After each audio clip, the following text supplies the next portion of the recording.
வீட்டை பார்க்க பெருசா இருக்கு, ஆனா வாடகை கம்மியா இருக்கு.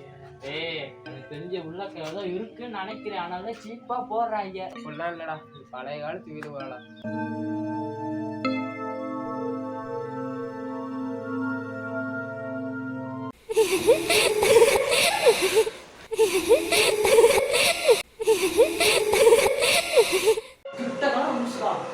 சரியான பயங்கரம்டா.